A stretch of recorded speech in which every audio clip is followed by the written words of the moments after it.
Hello everyone, God bless you. Welcome to the Orthodox Wanderer YouTube channel. Today I will be joined by Deacon Evgeniy Esaulenko of the Moscow Patriarchate. Deacon Evgeniy lives in Moscow, Russia, and is the Public Relations Officer of the Synodal Youth Department of the Russian Orthodox Church of the Moscow Patriarchate.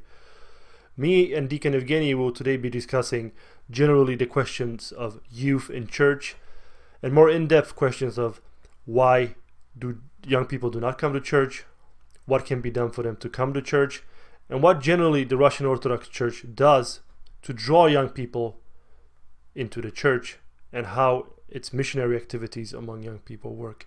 I hope you will enjoy this discussion as much as I did, and without further ado, let's go to my and Father Evgeniy's talk. Hello everyone, and welcome to our little talk here.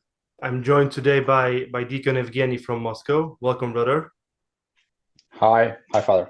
Nice to meet you. So today we're going to talk about youth, generally youth in church, and especially youth in the Russian Orthodox Church, and work with youth. And Father Evgeniy is the perfect guest for this because he works with this daily in Moscow. But I will let him introduce himself. So Father, please, if you could tell us a little bit about yourself, where you're from, where you've come from, where you are now, and what you're doing. Thank you, Father Philip, for inviting me. I want to apologize for my English because it's not so good, and it will be mistakes in my spelling or grammar or something like this, and so please forgive me. You are more than fine. Don't worry. You speak very well. Okay, and yes, I'm a deacon, and now I'm serving in Moscow. But before that, I was one of the leaders of the youth club. Do I need to say about my first Christian experience as a Protestant? If you want, yes. Yes, I think it would be interesting for everyone to know how you came to where you are. So you can briefly, yes, please feel free. Yeah, so my confession, my first confession to God, to Lord Jesus Christ, was in the charismatic church, charismatic how to say, charismatic Protestants. Yeah. Yes, and it was in Kazakhstan, in Almaty, because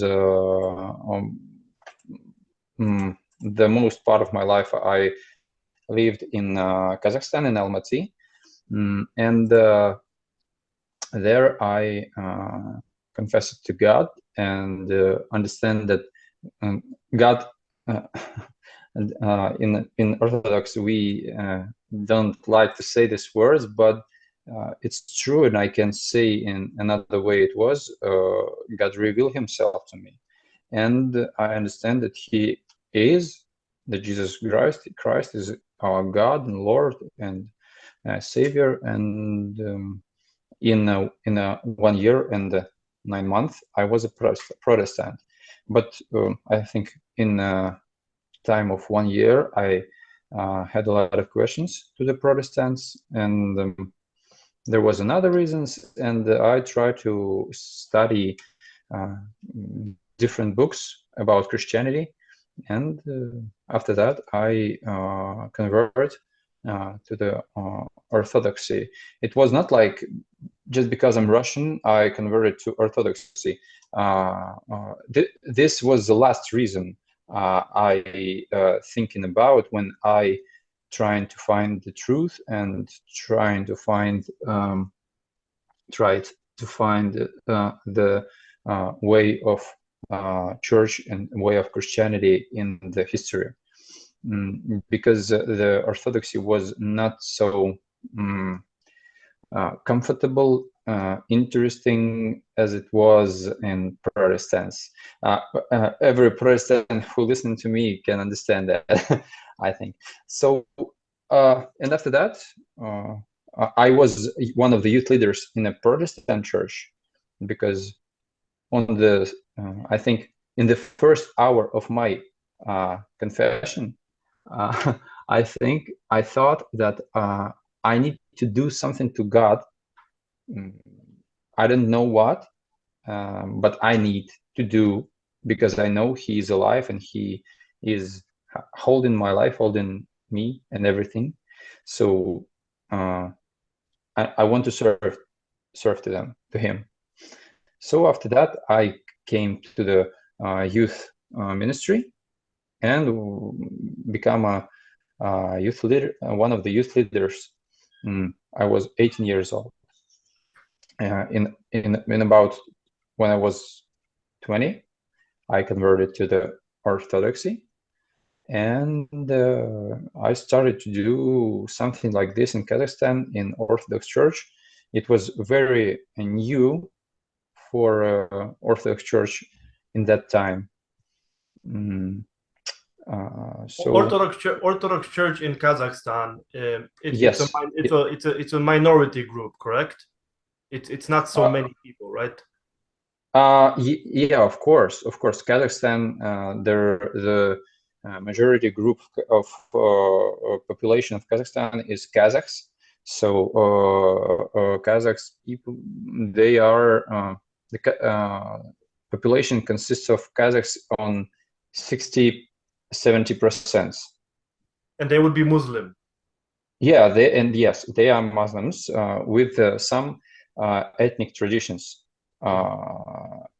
Yeah, it's not pure Muslims, like Saudi Arabian or something like this. It's not the same things. Like they have 4 schools. It calls Mazhab. Like we have Antiochian and Alexandriskaya. Yeah, Alexandrian schools of theology. So they have the same things, like in 4 ways. Okay. So some of them, one of them is not so strict as another 3. So this not strict way, we have the Muslims that confess this way of Islam. And Kazakhs mostly confess this way. So it's not the main thing. And 24 or 25% of population of the Kazakhstan, they are Russians, Ukrainians, Belarusians, I think, yeah. Belarusians, okay, yeah. Belarusians, and other people, Koreans, Kazakhs too. They are Orthodox. So it's fair to say that Kazakhstan, and for those who are not aware, Kazakhstan is its own country. It's not part of Russia. But it's fair to say that no. But I just wanted to make it clear for some viewers who might not know. Yeah. But it's fair to say that Kazakhstan is very diverse. That it's a lot of different people from different places, and the culture is very mixed. Yes. Yeah. Yes. So that's a very interesting context for your work. So please go on and tell us about. So you became Orthodox, and then you felt that there was not sorry. Yeah, for to explain the topic that you said about in my class in the school, we had I think we had 31 peoples, and there was Russians, Kazakhs, Koreans, Ingush, Chechens. Ingush and Chechens, it's Caucasian people who lived in Russia. Tatars. Who else? Uyghurs. It's the most population of Uyghurs. They lived in China, and they have a big problem with the government in China. And who else? I think Ukrainians. I'm understand myself like Russian, but my last name is Ukrainian. Yes. So Yeah, and in my own class, we had like 8 nations. Yeah, in one classroom, which is In one classroom. fascinating. Yeah. Yeah, so that's how it's different in Kazakhstan and Almaty. Yeah, so after that I converted to Orthodoxy, and I started to do the same way of work with youth. Not the same, because it can be the same like in Protestant church, but we tried to do what we can in Orthodoxy with our way of mind, with Orthodox way of mind. We try to take the best what we had in Protestant, and to реализовывать, to do in the youth movement of Kazakhstan. And we made in 2011, we made the youth movement that calls Alpha and Omega, youth movement of Kazakhstan, Orthodox youth movement of Kazakhstan, and until now it lives and work and make some deals. So after that, in last year, I перебрался, get to the Moscow. Yeah, I moved to Moscow. Now I'm working in department of the youth, or like Synodal department of youth Synodal department, or something like that. Yes. The organ within the Moscow Patriarchate, which is responsible for youth. You're working in that. Yeah.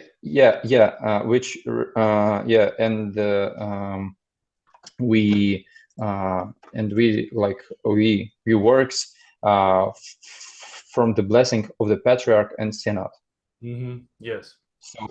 So what Patriarch and the Synod blessed to us, we do, and we have no other like another hat. Yeah. That's all you do. You strictly focus on the youth work, and that's your responsibility. Yes.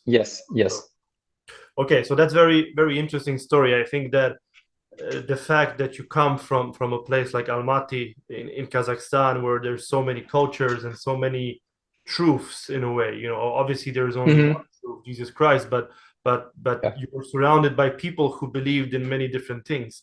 So somehow it's very fascinating and wonderful that you first of all found Orthodoxy and then felt a calling to help other youth, because my story was a little bit similar, and I've always also felt that we have to focus on the youth, because we can really, that's the time when we can help them, the most, I believe.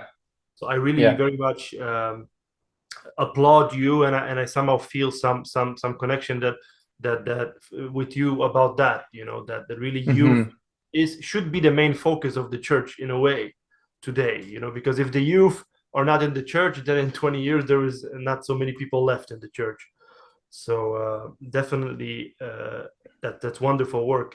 So okay, now we are in Russia. You live in Moscow. You serve in a church, and you work with youth. So how would you say, what is the main differences in your youth work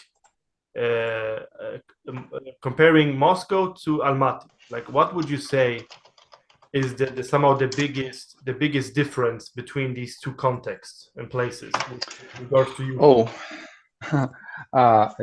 It's if we like comparing Almaty and Moscow, for somebody maybe who didn't know Almaty, it's not the little city. It's a city with a 2 million population. It's not the Moscow or New York or something, but it's not the small city. And but in fact, and it's the biggest city in the Kazakhstan. And but in fact, the difference is very big, because the Moscow, it's so big, and in Moscow you have so much different opportunities every day, every hour. You need to to decide on what deal or what theme you will spend your time, spend your power, spend and a lot of things. And when you have, I think in United States, maybe even in the big cities in every state, it could be the same thing, because when you have a lot of like opportunities to spend time funny, interesting, like to go to the concert of some rock group or rap singer, or maybe it will be some like Circus du Soleil, or whatever interesting in the world. We have a lot of things, and these centers like Moscow and other big cities, where the some entertainment group goes to have their money, to work on the money, they firstly go to these big cities, and to attract a lot of people and have a lot of money. So in Moscow, for youth, a lot of these things, a lot of these opportunities to have. And it's start to be very difficult to be interesting in this like atmosphere of this every hour. There's something to do. I think what you're trying to say is that in Moscow there are many distractions, right? There's so much to do always. The youth becomes it's very difficult for the youth to maybe focus on church, because they can do so much more else, right? Different things, I mean. Yes, and these things are not so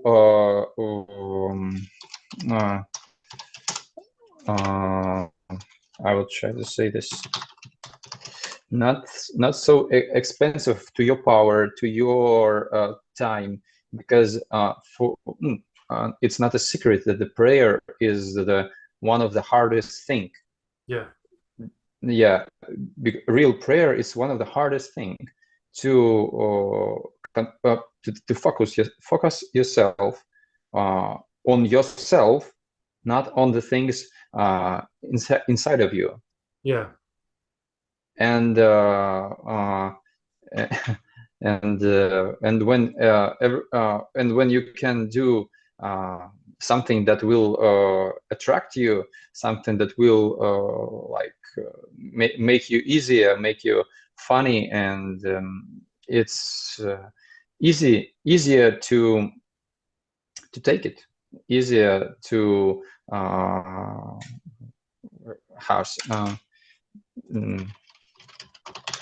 when to select it. I understand. So that's what I want to say about the difficulties of Moscow.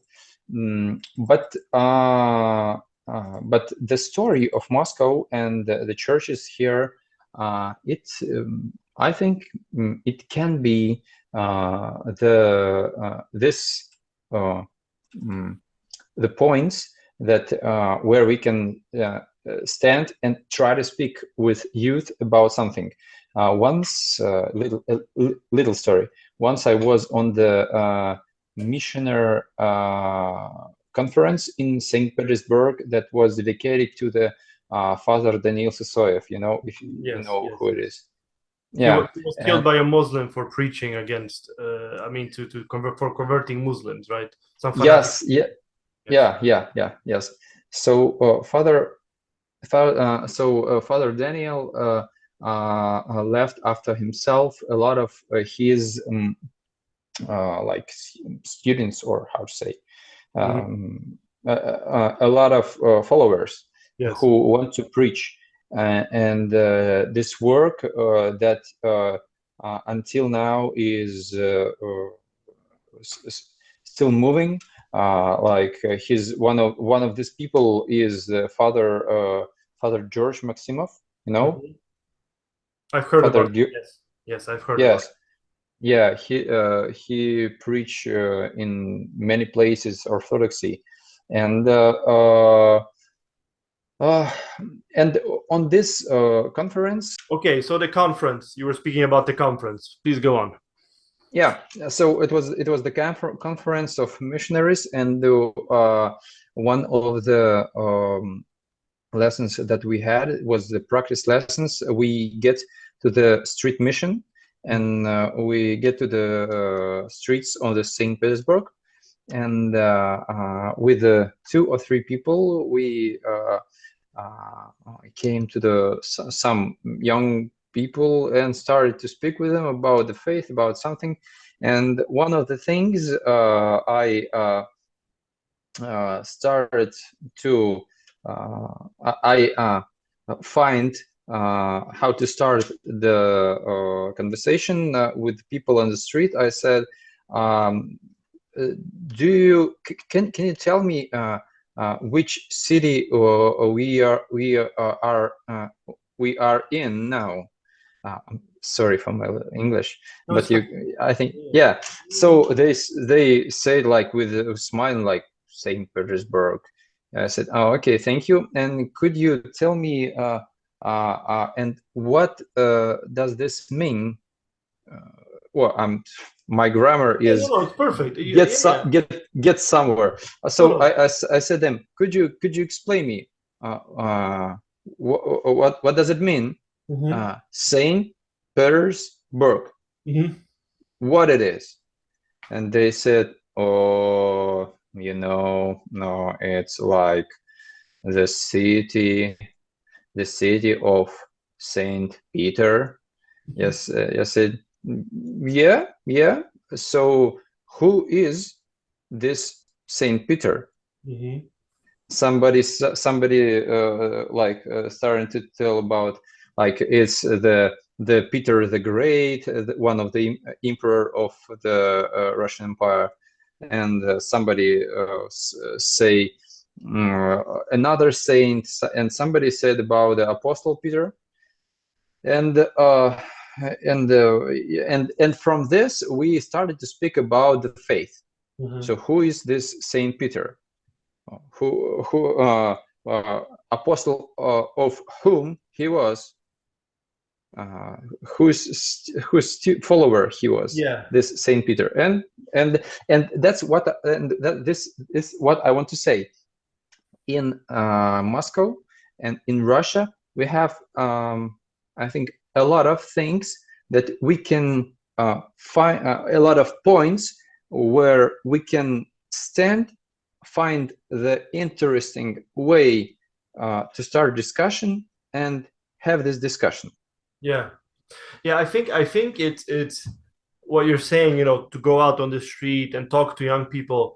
I think that for many Orthodox people, that sounds actually very Protestant. Like when you talk to Orthodox people, are like, oh, these crazy Protestants, they go on streets asking, Jesus Christ and all of that. Yeah. But I think the way, the example you gave from St. Petersburg is a very good example. And I think it's a very clever way of doing it, because, I mean, obviously, all of Russian history is packed with Orthodox Christianity. So basically, every aspect of life has some connection to something Orthodox. So you can always use that, like you did, obviously, with St. Petersburg and St. Peter, which I think is very clever and very easy also. I mean, and what's interesting, we have actually St. Petersburg in Florida. So maybe if someone is St. Petersburg in Florida, they could do the same. Why not? Yeah, no. So it's a very, very, yeah. It's clear that this type of missionary activity is not Protestant. It's simply something that Yeah. should be done, right? I think that there's a lot of ideas that Orthodox don't do missionary work like this, but I think they do. Yes, they do, and of course, from I can truly say that this way of preaching on the streets for me was easier because I was a Protestant. Yeah, before. Because because I did it in my past, and this was more shameful for me, like for a person, because I'm somebody walk on the street and try to preach some teaching that is not like traditional to this place, Yeah, but and for many, I think, Orthodox people, even this traditional way of preaching and teaching uh, it, and is shameful too, because they think, oh, it's not, it's you don't have to do this way. But and this true and not true in the one way, because true, it's true because when it was empire and the church was everywhere in everything, in like uh, in like normal life, normal way of living, everywhere churches, every day is the day of some saint, and it uh, sounds uh, like you know uh, I like one phrase in Russian when somebody said to me something. Oh, I will speak it in Russian, but I will try to translate it after that. If I say something meaningful for me, and somebody can say, "О, ну это понятно," типа, how to explain? it's Like, understood. It's yeah. Типа, uh, but and after that they say, "Это понятно." No, and after that they try to say something like opposite Yeah, they say of like, yeah, this. it's the truth, but it's almost like they, Yeah, yeah, I yeah, understand it's the truth, but yeah. So, and in this moment, I understand that this person who speak to me, yeah, is the truth. Yeah, I understand. I can understand that he didn't understand. yeah, yeah, yeah, yeah. That's You know, so and that's what I want to say. When it was the Russian Empire, like Orthodoxy, it looks like it was everywhere, but as we have like some like пословица, how to say пословица? saying, Huh? saying. We have a saying. Yeah, saying. We have a saying like церковь, она не в бревнах, она в ребрах. The church is not in the like the wooden house consists of like this kind of wood made like with the wall. Mm-hmm. This woods we call it бревна, Yeah, like the like, and the church is not in the wooden church house of wooden church, yeah. like the church is in chest, Okay. between your between the bones of your chest. Yeah. So it's more talking about the church is not the building or the buildings. It's Yeah. something that should be inside, and so which is Yes. obviously very, very true. And speaking Yes. about this team you're talking about, the Russian Empire and now modern Russia, I think that many people in the West, like we call it, many Yeah. Orthodox people, they even sometimes call today Russia like Holy Russia, and I've been there many times, and I think that yes, of course, there has been a revival of the Orthodox faith, but I Yeah, think that it's not as good with the youth as some people think it is. And perhaps you could maybe speak about, how is the situation generally in your experience in Russia with young people and church? Because in my experience there, it's some of them are interested, but I would still say that most people, young people, they really rather go to some rock concert or play video games, right? Same problems as everywhere. So please, if you can yeah. just speak about, how is the situation in Russia today with young people in church? Um, I think in generally, as you said, it's the same way as everywhere. I think it's like this. When you say like Mother Russia and Holy Russia, I understand this feeling that we want to have when we, like the Orthodox people, thinking about this idea, this pure, good, and good with a big G, with good idea that we love, that we want to feel it. Um, uh, like maybe in Russia, we have this idea to Serbia, this like maybe it's only me feel like this. Because I think like Serbians, they are very close to Russians, and they love Russians in the way another nation never will, I think. And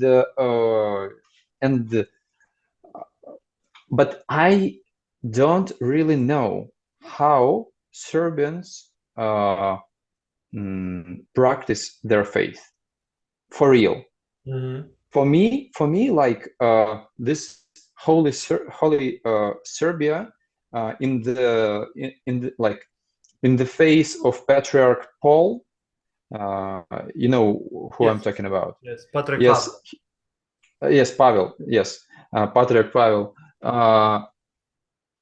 This holy Serbia and this young people who come to поддержать, support Russia and everything Orthodox. It's very close to me, very close to my heart, but I don't know how the really deals do with it, go with this. So in fact, I think this the same way as in as it is in everywhere. But we have to say that in Moscow is more European city. In fact, maybe in Siberia, in Tomsk, Novosibirsk, and Omsk, these cities that situated in north of Asia, behind the Ural mountains, there are another youth Yeah. for real, and they are more patriotic. They are I can say they more spiritual, Yeah. but they are another, not like in the Moscow. Yeah. So you would say that in Moscow it's very much the same like in the West, right? That the youth they have the same distractions, the same difficulties going to church. Yeah, yes, but and mm, I don't know how it is in the West, in the West, Yeah. like we said, yeah. And but as for some uh, uh, my close friend lives in Texas, Mhm. in never mind. And he after he moved there 5 or 6 years ago, and he said to me that it's very like the atmosphere of conversations, of the themes when you meet someone, when you trying to understand somebody, it looks like there are no places to speak about some spiritual, not say, and I'm not saying about the God, you know. And he said like that, he said like, it looks like there is no the place to God between all these themes. Yeah. And this I can say, here maybe we still have this place to God to speak about this, if we speak interesting. Yes. If we trying to speak sincerely. Yeah. Yeah. Yeah. It was the right word or Yes. not? Yes. Sincerely, honestly, sincerely. Yes. Yes. If we try to speak sincerely, truly, and not with the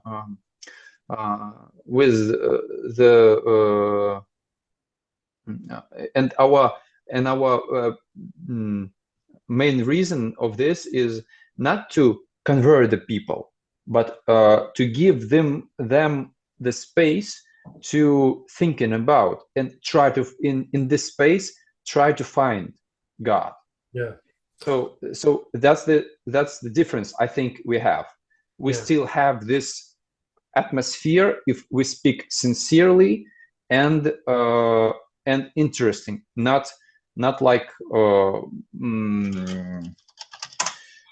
not like with the cliches, you know. Yeah, and I think you raised something interesting, and this is somehow the next point I wanted to get to, and that's actually, how can we get more young people into church, and how should we communicate with them? And one of the this Seraphim, this Russian YouTuber who has so I saw so go on. I don't know him personally, but I watch it about, I think, 10 or something videos of him. So I saw an interview with him, and they asked him, why the youth don't come to church, because they claim it's a problem in Russia, and he said that one of the issues is how we are speaking about the faith, like you just mentioned. Not with we shouldn't speak with cliches, but more, I would say. But also he said the fact that many young people, they come to church and they want to have a discussion, or they want to even question something in a respectful way. Maybe they can ask the batyushka some question, and often the priest or deacon or anyone, they are not very interested in having a discussion. They are more, they want people to come and listen, black and white, and this is how we do. And obviously the church has its faith, its ritual, and everything which is holy, and we shouldn't compromise it. But I think there should be some space for more openness towards young people, and more love. I think if you think about it, it's all about love, right? To be more welcoming, loving, so I wanted to ask you, just to go off of that, what should we do? What are the steps? You've mentioned some of them, but what are the other things we should do to get more young people into church? What do you think?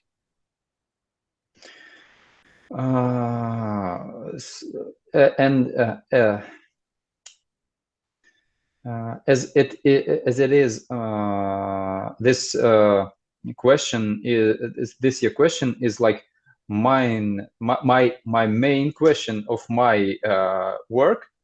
I can say I thinking about this very often.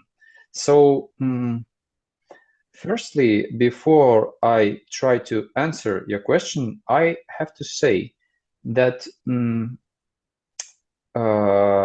in fact, not everyone in church have this like we have this word in Greek, charisma. Like how it is in English. I think a gift, charisma, you can say Yes, this. gift. Yes. But the gift, it's like not something special, and charisma, it's very special. Almost like And a blessing gift from God. yes. That's what I want to say. So even Apostle Paul said that we have different charismas. Everyone in church, we have different charismas, different gifts from Lord. And some of us are teachers, some of apostles, some of them are prophets, some of them are you remember these words. And you remember the apostle Barnabas. He was the the son of mercy. His name was he как это? I translate the words on the computer when I forget it. Good. Yeah, so he find the power and find the love to accept the man who was not acceptable to the Christian community. Apostle Paul. It was not one of the 12 apostles. Yeah. It was a special gift to the apostle Barnabas, and only he could do this. He believed that he can change, that Lord can change his heart. He who kills Christians, he who was the leader of this movement, like against the Christians, he believed that he is he can change. So this is one the first reason I need to like make the point in this. Not every priest, not every deacon and who serve in church have these gifts. Good or bad, I don't know. Could it be in every person? Because we can try to do this this bombing of love, like, oh, Jesus loves you and I love you and everything else. What we can see in Protestant, but it works until you try to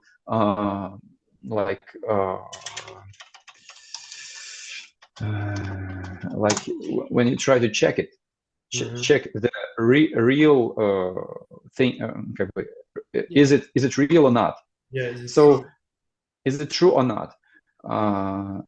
And this is the first point. Not everyone have this charisma to accept another one.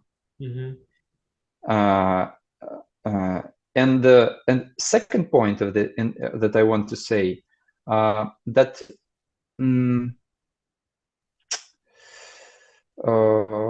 and the second point is about the thing that for different people, for different young people and elder people, different time to to grow and to be ready to accept Christianity. Yeah, different people it takes different times for them to grow into this. Yes, because I understand it after many times I speak with my Protestant friends, it looks like we're speaking about one things, about the faith, about Lord Jesus, about the things that are so clearly, and they are like on. You can take a book and read about the history of church, but they can tell you, oh, this all of the things are lie. Yeah. It's just a lie. People work. Some man. He is a how to say, he's a scientist of history. He take a lot of books, ancient books, made this compilation, like do all this work, and he said, oh, it's a lie. Yeah. There is no such history like this in the church. It's not true. And what can you say about this to this man? Yeah.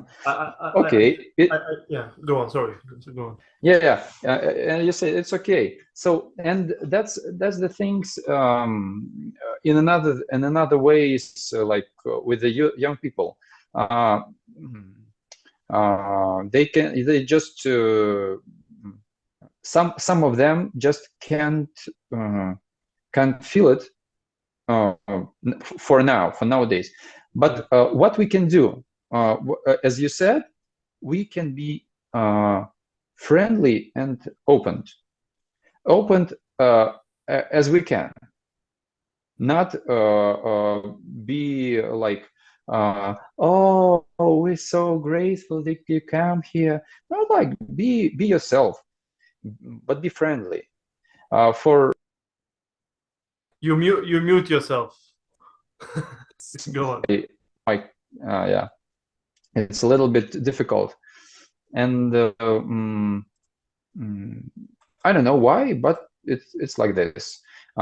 Maybe it could be like, it's just I grow up in the southern territories, and there are a lot of sun, and I love the sun. I love to smile, and but the Russian territory, it's not like that. It's like Western, or I mean Northern territory. There are a lot of clouds, a lot of rains, and they're not like we have no place to smile, but you smile when you need to smile, when it's good. But in another way, you have to work, you have to do the deals, you have to like all this stuff. And for me, it's like not difficult to smile to someone and say, oh, I'm glad to see you, please, how can I help you? Like, I'm a little bit southern man in this in these things. And I think that is needed, because the youth, because we're talking about Moscow, the youth there, they are on social media, they are on internet, they are all the time in touch with the outside world, so to speak, a non-Orthodox outside world. And I think that it's important to meet them with this openness, to meet them with this smile, a small thing, where someone comes to church and you smile to them. It might seem almost silly, but I know so many stories of people who went to church and someone said something not nice, and then they would never come back to church, right? And I think that I always say that we must be human.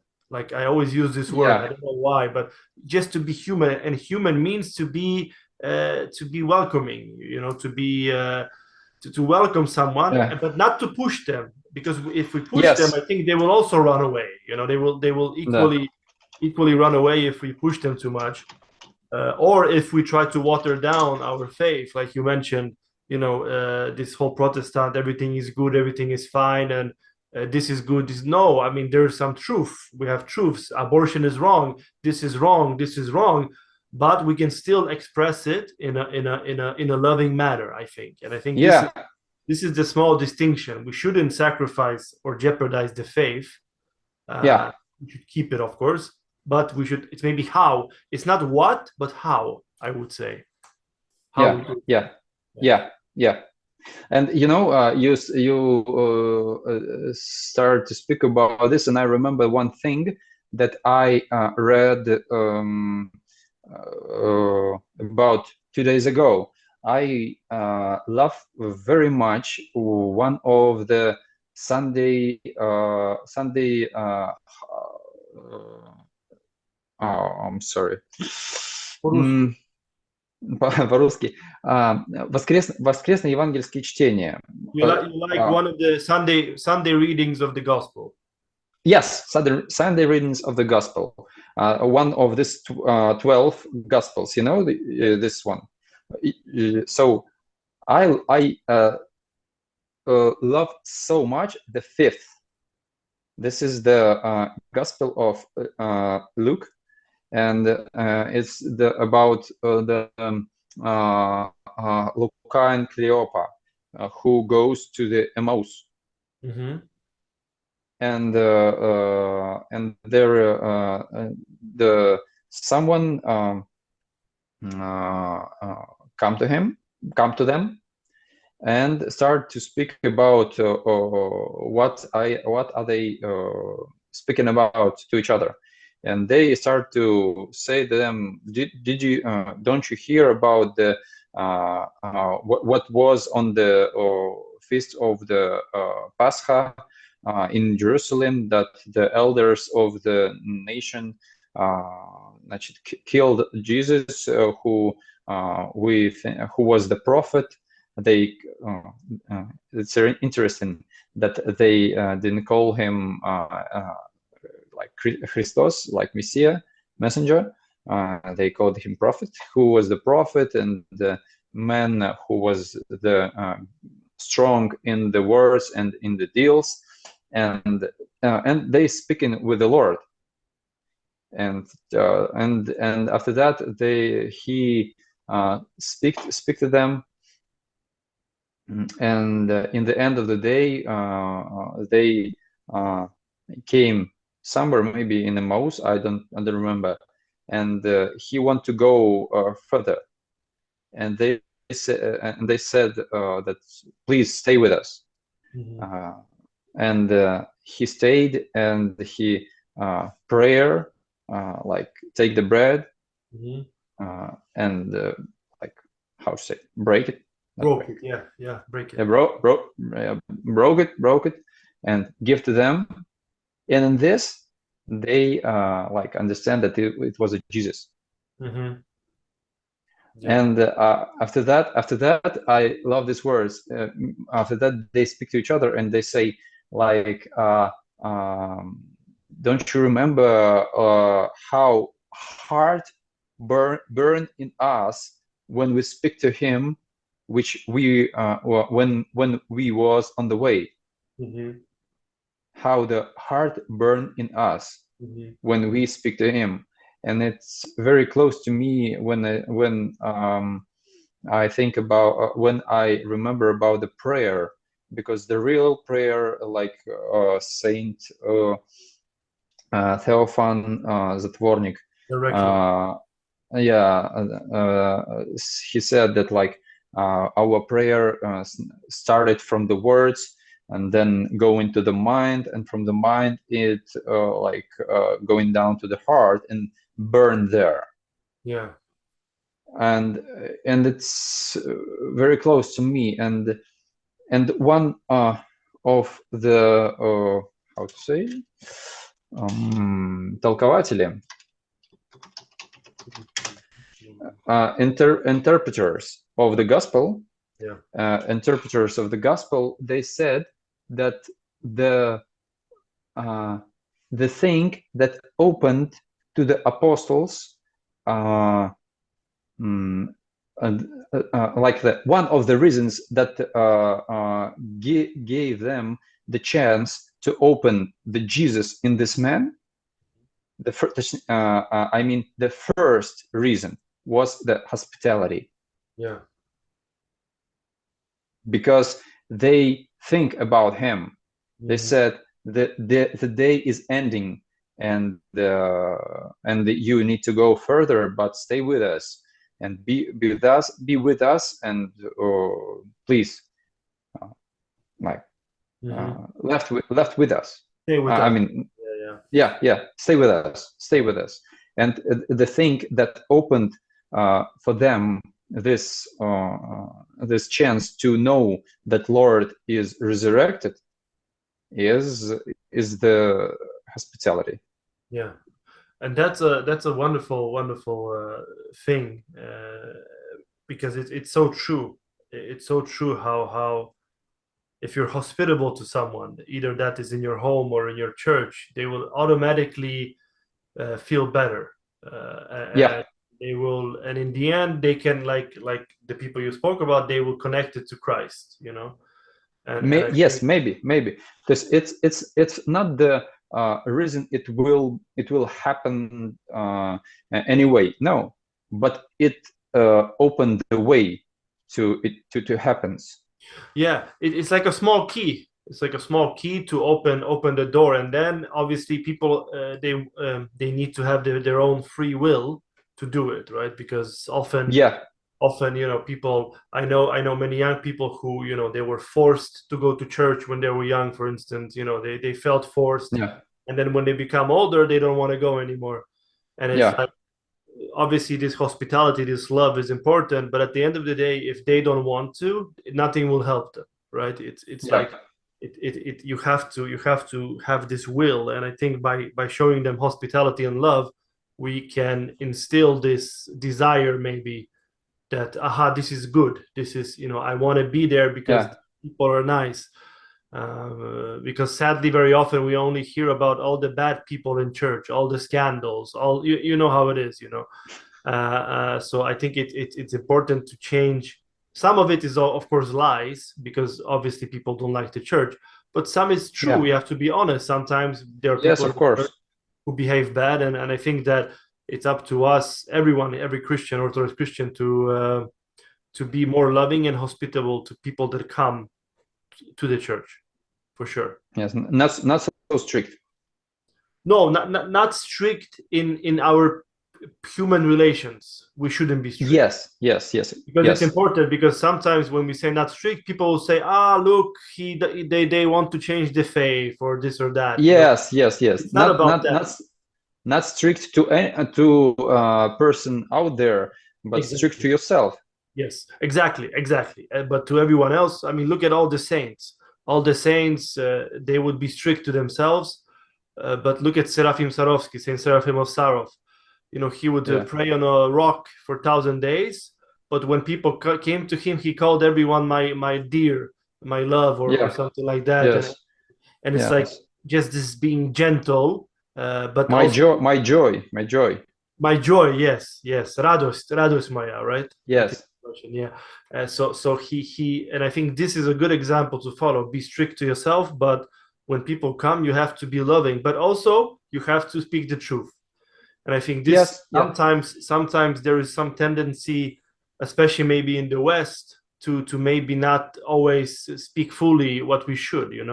There's almost this idea that if we say too much, then these young people will not come. About yeah, various questions. It can be, I mean, our issues in the West with morals and all of this. And I think it's important for the church to always stand on the truth and always preach the truth. yeah. But With love, but it's true. of course, yes, and this is the lesson, I think, that all of us should learn. And this is not only, I think it's important for us to mention that we are both deacons, and they're priests and they're bishops, but all of this, what we are talking about, can and should be done by everyone, every Christian. Every Yeah, Christian, in a way, a missionary.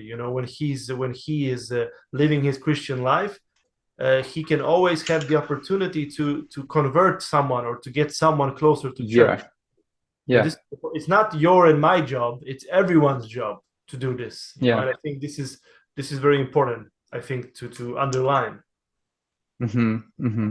I think so. Just before we end, I wanted to ask you, the Moscow Patriarchate. Do you have a lot of organized youth activities? Is there a lot of, like, a big or smaller youth projects? Like, how does that work? Or is it, do do those things exist?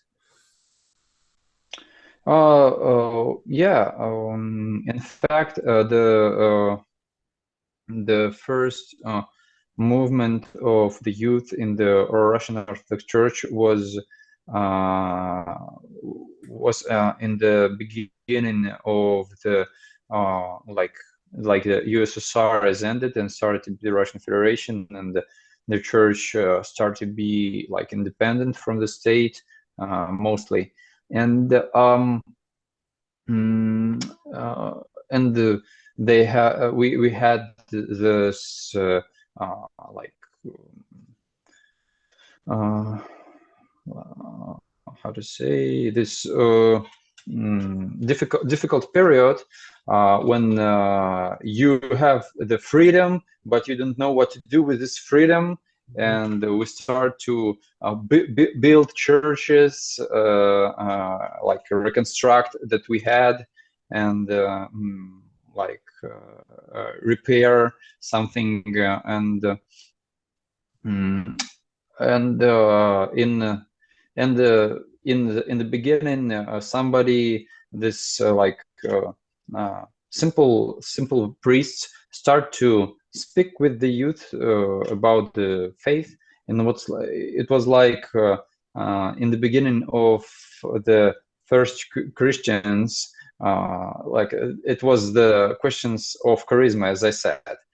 If somebody have this charisma, he served this gift to the young people. This year, I think 1 month or a little bit more, maybe 2 months ago, passed away Archimandrit Sergei, mostly knowable like the Igumen Sergei Rybko. He was one of the priests in Moscow who come to church in the end of the USSR period, in the beginning of this Russian period, and he was from this hippie movement and like beatniks and all of this stuff. He was like truly real young people who know what it is to be the young man in the USSR in the end of this period. So, and he have a lot of a lot of meetings with young people, and converted a lot of people to the Christianity, and he preached on the rock concerts. Yeah, it was very interesting. He was one of these people who made these deals, and for now, in every city in eparchia, how it calls it, eparchy, in every diocese, diocese. Yeah, in every diocese we have the youth department, and we have the head of youth department. It could be a priest or deacon or мирянин. Мирянин, кстати, как будет? Lay person. No? How? Someone who is not ordained, right? Yeah. Yeah, lay person. Yeah. Person. Okay. Yes. So this one, and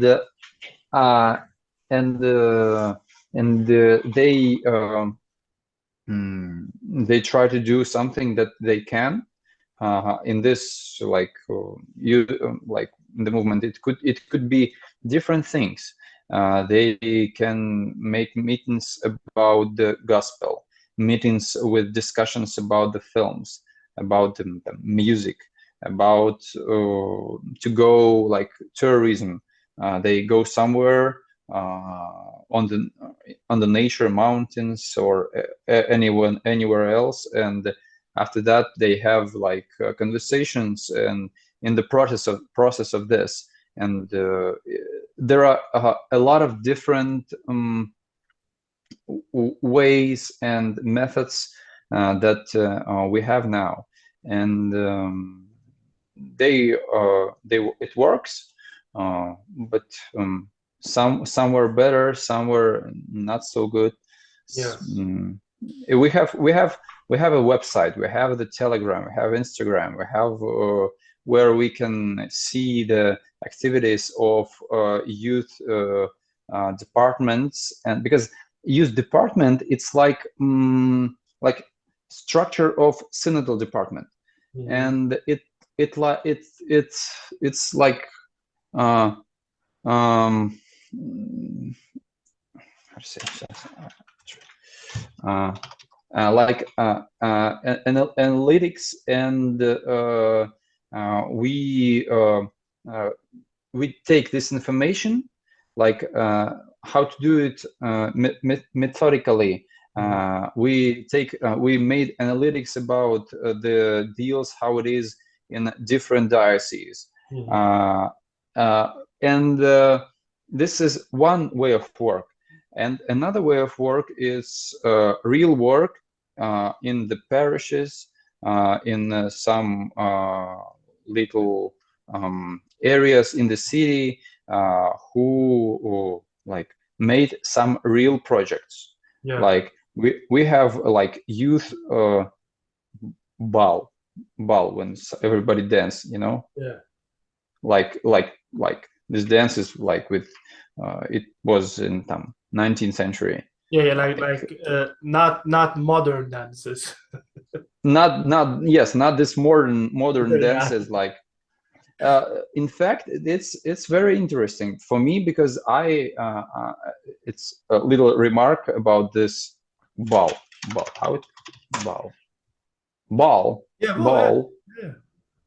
We understand. Yeah, okay.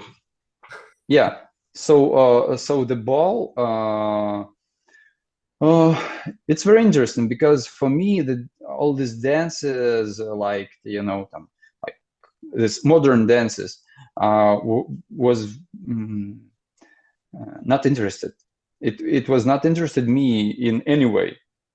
But when we start to organize it and do the balls, I understand why the officers in the Russian Empire and the men, they dance it, they love it, because it's for real, it's interesting, and it's beautiful, and it's not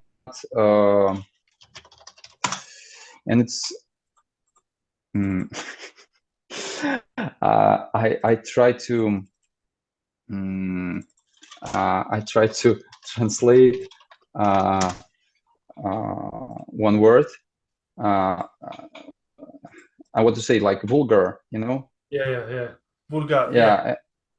Yeah, vulgar. And I type the word like, yes, пошлость. Пошлость. It means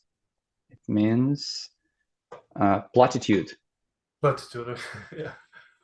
Yeah, but I type I write the word like adverb like пошло. Adverb in Russian пошло, and he translated to me like went, like пошло. Yeah. You know, you have to be careful with Google Translate. It's not it can be very wrong. So basically you're saying about these activities, which could be a ball, it could be some traditional dancing, and I think I've seen there's one famous priest in Moscow, I think Father maybe Kirill. He has like mustache. Huh? Sladkov? Yes, I follow him on Instagram, and he posts a lot of things from their youth activities, and it's often these things like they will go and play is it called like paintball. They will go for dances. They will have camps. They will do stuff like that. So what they will do is they'll do regular things in a way, right? Regular, but they will do it with church people, and everyone can get to know each other. And I think this is important, because often what I've noticed with myself and other young people is that they're often very lonely in their faith, in the sense that maybe they're the only one in their class, or maybe they are one of the few who believe in God or go to church. And this can make them feel lonely, and in the end, maybe they will leave. But if they can meet other youth who also believe in God, and who have and they can see that, look, these people are not fanatics, they are normal youth, they like this Yes. or that. I think that's important, to make young people feel that they are not alone. I think very Yeah. often people do feel very lonely in the faith, actually. Yes, it's true. Yes, it's true. And in Almaty, when we started to this ministry, it was a very strong. In marketing, it calls like strong pain, strong pain that somebody have about the something, and when you have this strong pain, you can like give the answer for this strong pain, and somebody gives any money to you to remove this pain and feel in another way. When so this one of the points that we tried to Make tried to think and trying to решить, like just not to solve, I think. solve problems to solve. Oh, yeah, problems to solve. Yeah. And this was the problem that young people feel themselves in the church, like very, very lonely, very lonely, very alone. And I think, and our father Ignatius, my spiritual father, he's now as a bishop. I don't know which time I will need to change this way of mind. Him a father and as a bishop. Yeah. So he said that we really need this like внебогослужебное время. Like meetings which are not around church services, outside Yes. of church services. Yes, we need this time. We need this time. Maybe in the same way as the prayer time. Yeah, that's a very I personally believe a good thing, what he's saying, because really Yes. the young people, they do feel very lonely, and yes, prayer is the food of the soul, and we have to go to church, but we should also do other things together. Yeah, I even say to you the thing that the prayer is the food of the spirit, and the food of the soul is our conversations, Yeah. our meetings with maybe with the music, because 1 week ago I went to the Sochi, and there was one camping, youth camping, and there I spoke about the some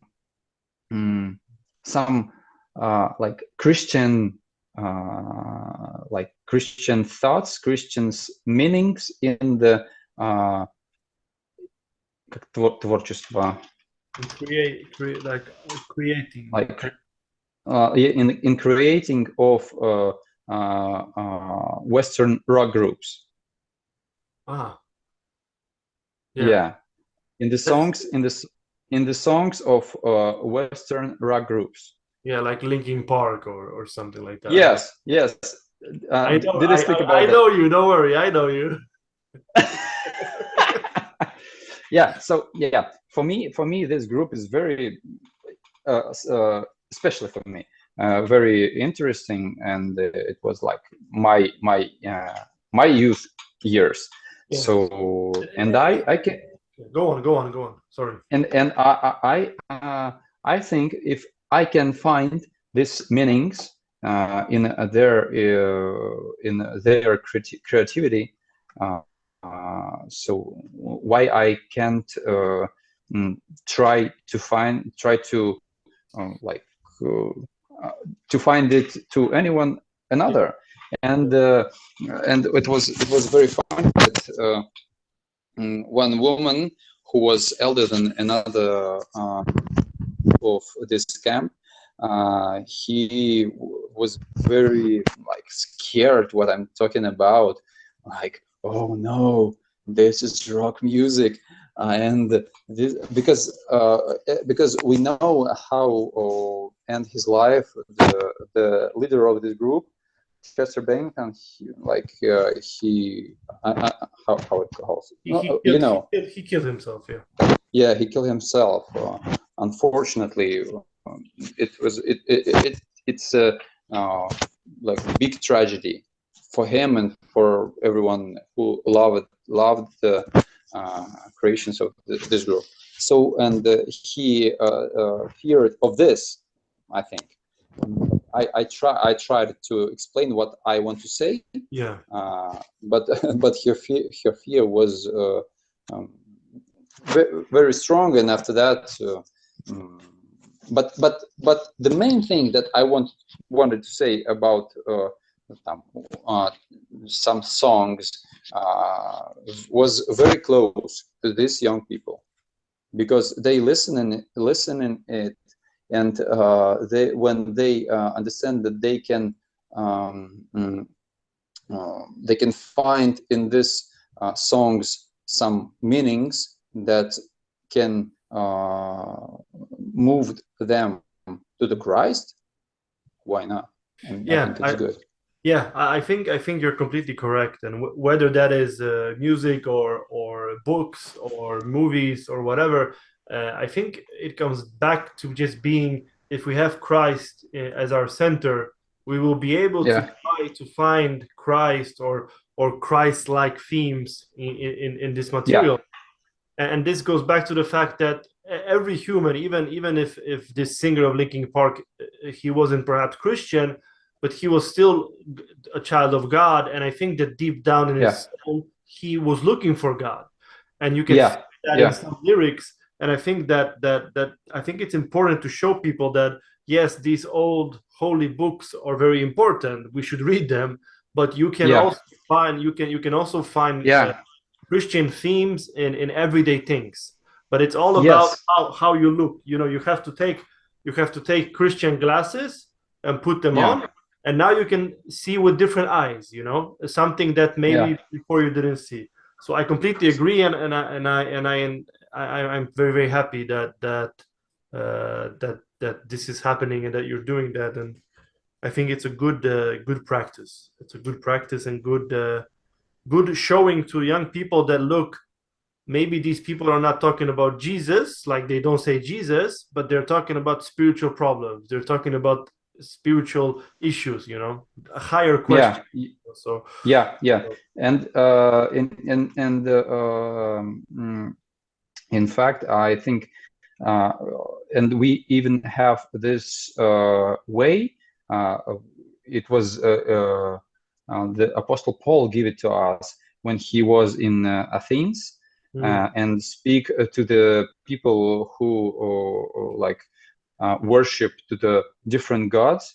And how he said this God that you don't know his name, he's invisible and you don't know him.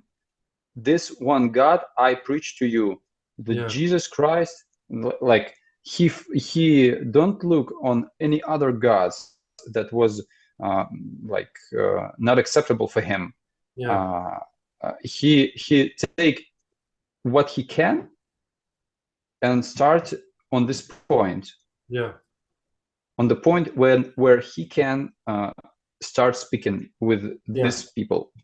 And I think this is a good place to finish and to remember this, because really we have to meet young people in the places where they are now, not where they will be in 10 years, but where they are today.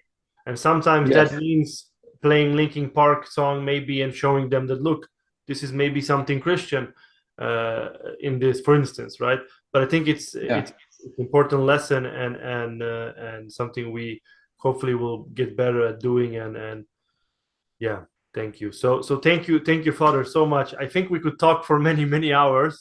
So Yeah, I perhaps think, yeah, I think we could do maybe another part later on where we can continue maybe.